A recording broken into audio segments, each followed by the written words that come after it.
আজকে আমার কবিতা সাহিত্য পরিবারের এই বসন্ত উৎসবের এই বিশেষ পর্বে আমার নিবেদন স্বরচিত একটি কবিতা আড়াল প্রিয় পাখি।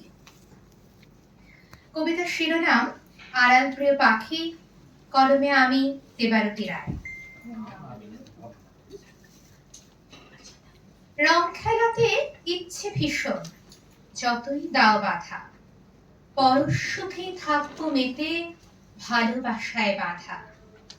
পলাশ রঙা ইচ্ছেগুলো উঠবে মেতে আজ, বলতে তুমি পারো একে অনাসৃষ্টি কাজ। জানি তুমি আসবে না আজ আমার ঘরের কাছে, ছন্ন ছাড়া অন্ত মিলে ছোঁয়াচ লাগে পাছে।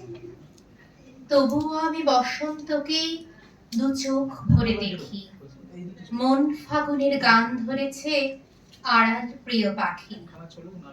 তোমার চিঠি বন্ধ এখন সত্যিগুলো বাসি, তবুও আমি বসন্তকেই বড্ড ভালোবাসি। তবুও আমি বসন্তকেই আঁকলে ধরে রাখি, আবর্তনের ছন্দ চেনে আড়াল প্রিয় পাখি। ধন্যবাদ সকলকে।